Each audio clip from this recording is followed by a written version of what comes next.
दोस्तों क्या आपने सोचा है कि जब कोई नया बच्चा पैदा होता है तो क्यों उसकी भी 2 आंखें होती हैं, कान की जगह पर कान और नाक की जगह पर नाक होती है? क्यों हाथी का बच्चा हाथी की तरह दिखता है और मनुष्य का बच्चा मनुष्य की तरह दिखता है? इसका कारण है जानकारी। ये जानकारी जेनेटिक मटेरियल में एनकोडेड रहती है और रिप्रोडक्शन के दौरान एक पीढ़ी से दूसरी पीढ़ी तक ट्रांसफर हो जाती है। रिप्रोडक्शन यानी कि दोबारा बनाना, ये एक ऐसा प्रोसेस है जिससे एक जीव अपने ही जैसे दूसरे जीव की रचना करता है। रिप्रोडक्शन 2 तरह का होता है, एसेक्सुअल रिप्रोडक्शन और सेक्सुअल रिप्रोडक्शन। एसेक्सुअल रिप्रोडक्शन में एक ही प्राणी अपने जैसे दूसरे प्राणी की रचना करने में सक्षम होता है, इसमें किसी दूसरे की कोई भागीदारी नहीं होती है। पर सेक्सुअल रिप्रोडक्शन में एक नए जीव की रचना करने के लिए 2 प्राणियों की जरूरत होती है, जिसमें एक प्राणी को हम मेल कहते हैं और दूसरे प्राणी को हम फीमेल कहते हैं। जैसा कि आप लोग जानते ही होंगे कि मनुष्य सेक्सुअली रिप्रोड्यूस करते हैं और सेक्सुअल रिप्रोडक्शन की शुरुआत होती है सेक्स सेल या गैमेट्स के बनने से। मेल और फीमेल दोनों अपना अपना सेक्स सेल बनाते हैं। मेल के सेक्स सेल को स्पर्म कहते हैं और फीमेल के सेक्स सेल को एग कहते हैं। सेक्सुअल रिप्रोडक्शन में एक नए प्राणी की रचना के लिए मेल स्पर्म्स को फीमेल एग के साथ मिलना होता है और जब स्पर्म्स एग के साथ मिल जाता है तो हम कहते हैं कि एग फर्टिलाइज हो गया और इस फर्टिलाइज्ड एग को जाइगोट कहते हैं। दोस्तों आज का वीडियो बेहद खास होने वाला है क्योंकि खास स्तर की स्त्रियों में कुछ ऐसे ऑर्गन्स होते हैं जो एक नए मनुष्य की रचना करने में सक्षम होते हैं। इन ऑर्गन्स को रिप्रोडक्टिव ऑर्गन्स कहा जाता है। तो चलिए एक एक करके हम इन रिप्रोडक्टिव ऑर्गन्स और इनके सिस्टम को समझने की कोशिश करते हैं और शुरुआत करते हैं मेल रिप्रोडक्टिव ऑर्गन के सिस्टम से। देखो मेल रिप्रोडक्टिव सिस्टम में टेस्टिस का एक जोड़ा होता है जो स्पर्म्स बनाता है। अब ये स्पर्म्स क्या होते हैं? स्पर्म एक बहुत छोटा सेल होता है जो मेनली पानी, प्लाज्मा और म्यूकस से मिलकर बना होता है। इसमें करीब 5 से 25 कैलोरी की एनर्जी होती है और कुछ जरूरी न्यूट्रिएंट्स जैसे कैल्शियम होते हैं। दोस्तों क्या आपको पता है कि हर रोज एक वयस्क पुरुष के टेस्टिस में करोड़ों स्पर्म्स बनते हैं और कमाल की बात तो यह है कि एक महिला को प्रेग्नेंट होने के लिए मात्र 1 स्पर्म की जरूरत होती है। टेस्टिस पेट के बाहर दोनों टांगों के बीच स्किन और कनेक्टिव टिश्यू से बने हुए थैले में रहता है। इस थैले को स्क्रोटम कहते हैं। पर ये टेस्टिस पेट के अंदर भी तो हो सकते थे। देखो असल में स्पर्म्स को बनने के लिए जो टेम्परेचर चाहिए होता है वो हमारी बॉडी टेम्परेचर से 2-3 डिग्री कम होता है, इसलिए ये टेस्टिस बॉडी से थोड़ा दूर रखे होते हैं ताकि अपने लो टेम्परेचर को मेंटेन कर सकें और स्पर्म्स आसानी से बन सकें। अब टेस्टिस से जुड़ा हुआ ये जो पार्ट आप देख रहे हो ये एपिडिडर्मिस है। ये एक बेहद घुमावदार ट्यूब होती है और टेस्टिस में जो स्पर्म्स बनते हैं वो एपिडिडर्मिस में आके स्टोर हो जाते हैं। देखो डायरेक्टली टेस्टिस से निकला हुआ स्पर्म फीमेल एग को फर्टिलाइज नहीं कर सकता है। पहले इस स्पर्म को कई दिनों तक एपिडिडर्मिस में स्टोर रहना होता है, उसके बाद ही ये फीमेल एग को फर्टिलाइज करने में सक्षम हो पाता है। एपिडिडर्मिस के बाद जो नली होती है उसे वास डेफरेंस या स्पर्म डक्ट कहते हैं। ये पेट के अंदर यूरिनरी ब्लैडर यानी कि वो थैली जिसमें मूत्र जमा रहता है उसके ऊपर से पास होते हुए प्रोस्टेट के अंदर चला जाता है। अब प्रोस्टेट के अंदर आप देखो ये जो स्पर्म डक्ट है ये मूत्र नली से मिल रहा है। असल में मेल में मूत्र और स्पर्म दोनों एक ही नली से बाहर निकलते हैं और इस नली को कहते हैं यूरेथ्रा। यूरेथ्रा पेनिस के बीचों बीच बाहर निकलती है। पेनिस एक सिलेंड्रिकल, स्पंजी और मस्कुलर ऑर्गन होता है जिसमें बहुत सारे ब्लड वेसल्स होते हैं और सेक्सुअल एक्साइटमेंट के दौरान इसके टिश्यू ब्लड से भर जाते हैं जिसके कारण ये सख्त और सीधा हो जाता है। जब मेल इजैक्यूलेट करता है तब टेस्टिस से करीब 30 करोड़ स्पर्म्स बाहर निकलते हैं। सभी का बस एक ही उद्देश्य होता है, फीमेल एग के साथ मिलकर उसे फर्टिलाइज कर देना। ये स्पर्म्स टेस्टिस से वास डेफरेंस ट्यूब से होते हुए प्रोस्टेट में चले जाते हैं। इस दौरान प्रोस्टेट कॉन्ट्रैक्ट होकर मूत्र के रास्ते को बंद कर देता है और सीमन यूरेथ्रा के माध्यम से बाहर निकल जाता है। असल में स्पर्म अकेला बॉडी से बाहर नहीं निकलता है। टेस्टिस से लेकर बाहर निकलने के रास्ते में कई ग्लैंड्स होती हैं जो इसमें जरूरी फ्लूइड रिलीज करती हैं। फॉर एग्जाम्पल सेमिनल वेसिकल और प्रोस्टेट दोनों ही इसमें जरूरी फ्लूइड रिलीज करते हैं और ये जो अलग अलग ग्लैंड फ्लूइड रिलीज करती हैं इस मिक्सचर को सेमिनल प्लाज्मा कहते हैं और इस सेमिनल प्लाज्मा के अंदर स्पर्म्स रहते हैं। अब ये जो सेमिनल प्लाज्मा है ये स्पर्म को मूव करने में मदद करता है और साथ ही साथ इसे न्यूट्रिएंट्स और एनर्जी भी प्रोवाइड करता है। इनफैक्ट इस फ्लूइड में शुगर भी होता है जो स्पर्म के लिए एनर्जी का सोर्स होता है, क्योंकि देखो स्पर्म को अल्टीमेटली एग तक पहुंचना है और एग तक पहुंचने के लिए इसे काफी लंबा और कठिन रास्ता तय करना होता है और इसलिए इसे एनर्जी की भी जरूरत होती है।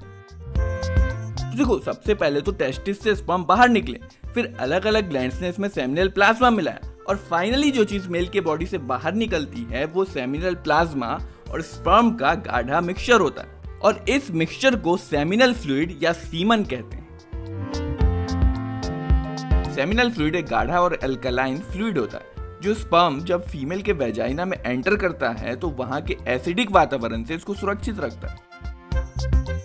तो चलिए अब हम बात करते हैं फीमेल रिप्रोडक्टिव ऑर्गन्स की। यहाँ पर एक फीमेल बॉडी के पार्ट्स दिखाए गए। ये 3D व्यू बहुत इंपॉर्टेंट है क्योंकि इससे आपको अंदाजा हो जाएगा कि एक फीमेल की बॉडी में मेन रिप्रोडक्टिव ऑर्गन्स कहां पर होते हैं और उनका आकार क्या होता है। अगर हम इस मॉडल को पीछे से देखें तो ये जो ओपनिंग है ये एनस है। ये वो पार्ट है जहां से फीसस यानी कि मल बाहर निकलता है। और इसे अगर हम आगे से देखें तो ये जो ओपनिंग है ये है यूरेथ्रल ओपनिंग यानी कि मूत्र द्वार। यहाँ से मूत्र बाहर निकलता है और ये यूरेथ्रल ओपनिंग यूरेथ्रल ट्यूब के माध्यम से ब्लैडर से जुड़ी होती है। ब्लैडर ही वो जगह है जहां पर किडनी से निकला हुआ मूत्र जमा रहता है। और तीसरी ओपनिंग जो है वो है वल्वा या वेजाइनल ओपनिंग। ये फीमेल के रिप्रोडक्टिव सिस्टम का पार्ट है।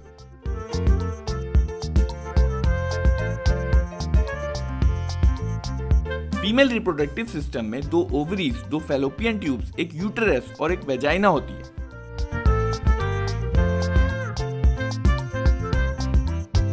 मेल रिप्रोडक्टिव सिस्टम से अलग फीमेल रिप्रोडक्टिव सिस्टम फीमेल की बॉडी के अंदर पेट के निचले हिस्से में मौजूद होता है। जैसे एक मेल रिप्रोडक्टिव सिस्टम में टेस्टिस के अंदर स्पर्म्स बनते हैं, वैसे ही एक फीमेल रिप्रोडक्टिव सिस्टम में ओवरीज के अंदर ओवम या एग बनते हैं। ओवरी के अंदर ये एग छोटे छोटे थैलियों जैसी जगह, जिन्हें फॉलिकल्स कहते हैं, में स्टोर रहते हैं और हर महीने एक या एक से ज्यादा फॉलिकल हार्मोन्स के प्रभाव में बढ़ने या मैच्योर होने लगते हैं। आमतौर पे कोई एक फॉलिकल बाकी फॉलिकल्स के मुकाबले ज्यादा और जल्दी बड़ा हो जाता है। ये फॉलिकल करीब 2 सेंटीमीटर तक बड़ा हो जाता है, यानी कि आप समझो कि ये करीब एक अंगूर के दाने के बराबर का हो जाता है। और जब ये फॉलिकल पूरी तरह से तैयार हो जाता है तो ये फट जाता है और इसमें से एग बाहर निकल आता है, जिसे हम ओव्यूलेशन कहते हैं। इसके अलावा ovaries female sex hormone oestrogen और प्रोजेस्टेरोन भी रिलीज करती है। इसके बाद ये जो आप देख रहे हो ये फैलोपियन ट्यूब्स हैं। ये करीब 10 से 12 सेंटीमीटर लंबी होती हैं और इसका एक एंड जो है वो ओवरी के पास होता है और जो दूसरा एंड है वो यूटेरस में खुलता है।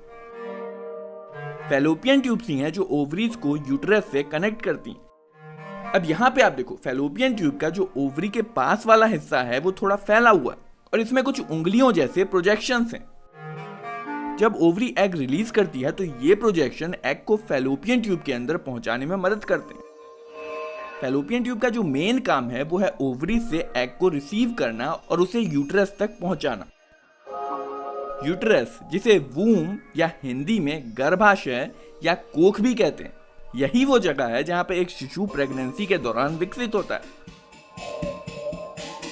यूटेरस के निचले भाग को सर्विक्स कहते हैं और सर्विक्स जो है वो एक पतले रास्ते जैसा होता है जो यूटेरस को वेजाइना से जोड़ता है। वेजाइना फीमेल के शरीर के बाहर वेजाइनल ओपनिंग के माध्यम से खुलती है। सेक्सुअल इंटरकोर्स के दौरान मेल फीमेल के वेजाइना में पेनिस इंसर्ट करता है और सर्विक्स के पास सीमन रिलीज करता है। इस सीमन में करीब 30 करोड़ स्पर्म्स होते हैं। अगर परिस्थितियां सही रही तो इन 30 करोड़ स्पर्म्स में से एक स्पर्म एग के साथ मिल जाएगा और आगे चलकर शिशु के रूप में जन्म ले पाएगा। पर एग तक पहुंचने के लिए इन स्पर्म्स के पास एक सीमित समय है, क्योंकि फीमेल रिप्रोडक्टिव ऑर्गन के अंदर ये स्पर्म्स 1 से 3 दिन तक ही जिंदा रह सकते हैं। अब देखो सीमन जो बना है वो सेमिनल प्लाज्मा और स्पर्म्स से मिलकर बना है, तो सेमिनल प्लाज्मा जो है वो वेजाइना में ही रह जाता है और स्पर्म्स के पीछे ये जो स्पर्म्स की टेल है, इसे हिला हिलाकर ये स्पर्म्स तैरते हुए सर्विक्स के रास्ते से आगे बढ़ते हैं। ये सर्विक्स एक पानी जैसा पदार्थ रिलीज करता है जिसे म्यूकस कहते हैं। ये स्पर्म को आगे बढ़ाने में मदद करता है। वहीं दूसरी तरफ ओवरी ने जो एग रिलीज किया था वो फैलोपियन ट्यूब के अंदर आ चुका है। अब देखो फैलोपियन ट्यूब में ये कुछ छोटे छोटे बालों जैसे स्ट्रक्चर होते हैं जिन्हें सिलिया कहते हैं। सिलिया का बहुत इंपॉर्टेंट रोल होता है, ये एग को यूटेरस की तरफ धकेलते रहते हैं।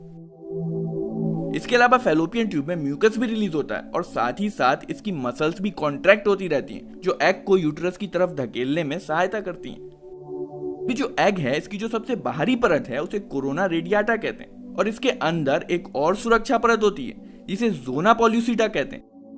अगर स्पर्म को एग के न्यूक्लियस तक पहुंचना है तो इसे इन दोनों परत को भेदना होता है। ये जो आप देख रहे हो ये फैलोपियन ट्यूब का एम्प्यूला है। इसी रीजन में एग का फर्टिलाइजेशन होता है। अब देखो, फर्टिलाइजेशन के होने के लिए ये जरूरी है कि स्पर्म्स और एग दोनों एक ही समय पर इस एरिया में मौजूद हों, क्योंकि तभी तो स्पर्म एग को फर्टाइल करेगा। यही कारण है कि वेजाइना में अगर सीमन रिलीज हो भी जाता है तो भी यह जरूरी नहीं कि फीमेल प्रेग्नेंट हो ही जाए। जब स्पर्म सर्विक्स को पार करके यूट्रस में पहुंच जाता है तब यूट्रस की मांसपेशियों में होने वाले कॉन्ट्रैक्शंस इसे ऊपर की तरफ फैलोपियन ट्यूब तक पहुंचाने में मदद करते हैं। पर फैलोपियन ट्यूब में पहुंचना आसान नहीं होता। ज्यादातर स्पर्म्स तो सर्विक्स और यूट्रस के रास्ते में ही फंसे रह जाते हैं। इससे आगे वो बढ़ ही नहीं पाते। जो 20 करोड़ स्पर्म्स वेजाइना में रिलीज हुए थे उसमें से करीब 1000 स्पर्म्स ही फैलोपियन ट्यूब में एंटर कर पाते हैं। जहां एक तरफ फैलोपियन ट्यूब में मौजूद एग धीरे धीरे यूट्रस की तरफ बढ़ रहे होते हैं, वहीं दूसरी तरफ सैकड़ों स्पर्म्स जो फैलोपियन ट्यूब तक पहुंचने में कामयाब हो गए हैं वो एग की तरफ बढ़ रहे होते हैं। फाइनली इस लंबी और कठिन यात्रा के बाद करीब 200 से 300 स्पर्म एग को खोजने में कामयाब हो जाते हैं।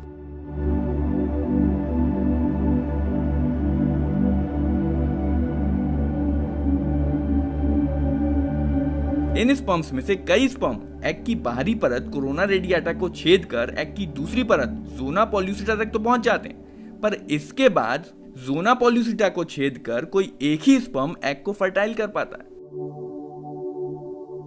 देखो, स्पर्म के ऊपरी भाग को एक्रोसोम कहते हैं और इसके अंदर एक डाइजेस्टिव एंजाइम भरा होता है। जब स्पर्म जोना पॉल्यूसिटा के अंदर जाने का प्रयास कर रहा होता है तब ये एंजाइम रिलीज हो जाता है और जोना पॉल्यूसिटा को डाइजेस्ट करके छेद बना देता है, जिसके माध्यम से ये एग के अंदर चला जाता है। जैसे ही कोई एक स्पर्म इस जोना पॉल्यूसिटा को छेद कर अंदर जाने में कामयाब हो जाता है, हम कहते हैं कि एग फर्टिलाइज हो चुका है।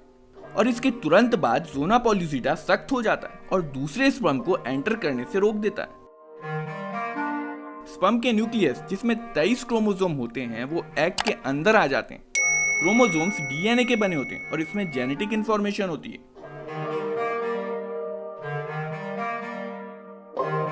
इसके बाद एग और स्पर्म के न्यूक्लियस आपस में मिल जाते हैं और एग के 23 क्रोमोसोम्स और स्पर्म के 23 क्रोमोसोम्स कंबाइन होकर 46 क्रोमोसोम्स का एक नया सेट बना लेते हैं। ये एक नए मानव की जानकारी है जो तुरंत ही लिंग, आंखों का रंग, बालों का रंग और कई दूसरी चीजें निर्धारित कर देता है। इस फर्टिलाइज्ड एग को जाइगोट कहते हैं और फर्टिलाइजेशन के बाद ये डिवाइड होना शुरू हो जाता है। जाइगोट फैलोपियन ट्यूब से यूट्रस की तरफ बढ़ता रहता है और साथ ही साथ इसके सेल्स 1 से 2, 2 से 4, 4 से 8 इस तरह से डिवाइड होते रहते हैं। 5 से 6 दिन बाद जब जाइगोट यूट्रस में पहुंचता है तो ये 16 सेल में डिवाइड हो चुका होता है और इस 16 सेल वाले जाइगोट को अब ब्लास्टोसिस्ट कहा जाता है। इसके बाद ब्लास्टोसिस्ट अपने बाहरी कवच जोना पॉल्यूसिटा से बाहर आ जाता है और यूट्रस की दीवार जिसे एंडोमेट्रियम कहते हैं उसमें धंस जाता है।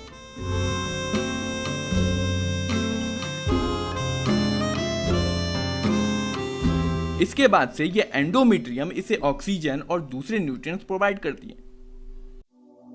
प्रेगनेंसी के दौरान मां के यूट्रस में प्लेसेंटा विकसित होती है जो यूट्रस और बच्चे को अम्बिलिका कॉर्ड से जोड़ती है।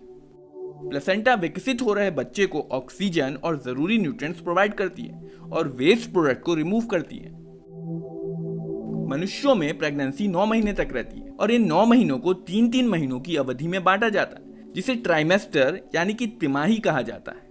पहली तिमाही में जो प्रेगनेंसी के पहले महीने से तीसरे महीने तक चलती है, इसमें एम्ब्रियो में हृदय धड़कने लगता है और सावधानी पूर्वक अगर सुना जाए तो इसे स्टेथोस्कोप से सुना जा सकता है। प्रेगनेंसी के दूसरे महीने के अंत तक बच्चे के पैर, हाथ और अंगूठे निकल आते हैं और 12वें सप्ताह के अंत तक बच्चे के ज्यादातर महत्वपूर्ण ऑर्गन सिस्टम जैसे brain, lungs, liver, kidney etcetera विकसित हो चुके होते हैं। इसके अलावा बच्चे के एक्सटर्नल जेनिटल ऑर्गन्स जिनसे ये पता चलता है कि बच्चा लड़का है या लड़की भी बन चुके होते हैं। प्रेगनेंसी की दूसरी तिमाही में जो चौथे महीने से छठे महीने तक चलती है, बच्चा बड़ा और मजबूत हो जाता है। बच्चे की पहली गतिविधियां और उसके शरीर पर बालों का निकलना सामान्यतः 5वें महीने में देखा जा सकता है। बच्चा अपनी आंख खोल और बंद कर सकता है, अपना अंगूठा चूस सकता है और आवाजों और स्पर्श के प्रति प्रतिक्रिया भी दे सकता है। 24वें सप्ताह के अंत तक बच्चे का शरीर छोटे छोटे बाल, जिन्हें लूनुको कहा जाता है, से ढका होता है। पलकें अलग हो जाती हैं और पलक के बाल भी बन जाते हैं। प्रेगनेंसी की तीसरी तिमाही में, जो प्रेगनेंसी के 7वें महीने से 9वें महीने तक चलती है, बच्चा जन्म लेने के लिए लगभग तैयार हो जाता है। इस दौरान वो अपना वजन और फैट बढ़ाता है, जो उसे जन्म लेने के बाद गर्म रखने में मदद करते हैं। इस दौरान वो कुछ हुनर भी सीखता है, जैसे सांस लेना, निगलना और चूसना। वो अपनी माँ की आवाज और गंध को पहचान सकता है। गर्भावस्था के 9 महीने के अंत में बच्चा पूरी तरह से विकसित हो चुका होता है और माँ की कोख से बाहर निकलने के लिए तैयार होता है।